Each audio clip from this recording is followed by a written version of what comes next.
Folks, 19 is a good number that, for me, suggests the end of common sense behind the wheel. You see, 19 is the number of cup holders in a newly introduced SUV. But what do cup holders and common sense share? Well, not much, really. But the headline read, "New SUV from Belchfire Motors," or whoever, has 19 cup holders and seats 8 people. 8 people and 19 cup holders.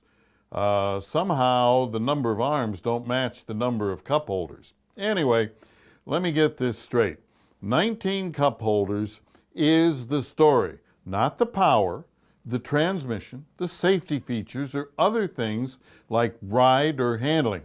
Nope, the headline was 19 cup holders. Now, whether it's 2 or 19 cup holders, well, cup holders are a damn poor reason to select one car over another, but it's part of the destruction of drivers and the joy of driving. In the name of safety, vehicle manufacturers are installing a ton of new safety features on their cars. Now, these safety systems are designed to supplement your driving skills, but they're having exactly the opposite effect. They're making cars safer, but making worse drivers. Let's take blind spot warning, which warns you if there's a car already in the lane you're going to move into. If there is a car in your blind spot, the system warns you with flashing lights or warning buzzers or a vibrating steering wheel or seat. Pretty neat stuff that works reasonably well most of the time. Or how about autonomous braking, which uses sensors to look around your car to determine if you might hit someone or something. If the system senses a collision is imminent, it waits. And it waits. And if you don't apply the brakes, the system does it for you. So, if these systems work, what's the issue?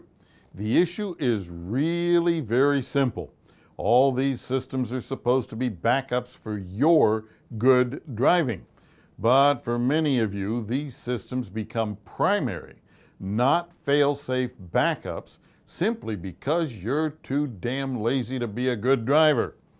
Even if your car has blind spot warning, you should still turn your head and look over your shoulder before changing lanes, just like everyone should have been doing since cars were first invented.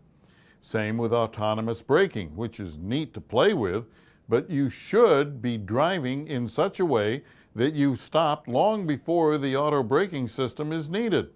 Same with blind spot. You should already know what's happening by the time the blind spot warning goes off.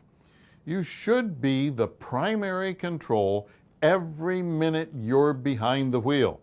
Although these systems work well, there is one thing they all lack. None of them can think or make decisions. Every one of these systems looks at things in black and white or on and off.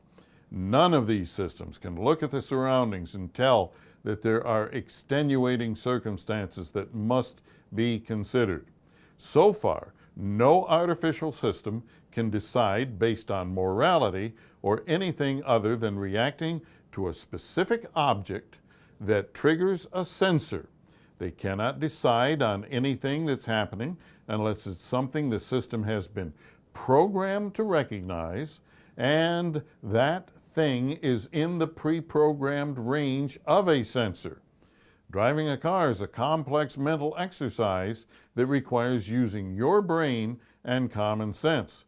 Be a good driver first and rely on your slick new safety systems solely as backups for your occasional brain fart, not all the time. Thanks for watching. Please subscribe to Goss's Garage on YouTube. Follow us on Facebook, and for more car tips, tricks, and money-saving ideas, visit goss-garage.com. Drive gently. See you next time, right here in Goss's Garage.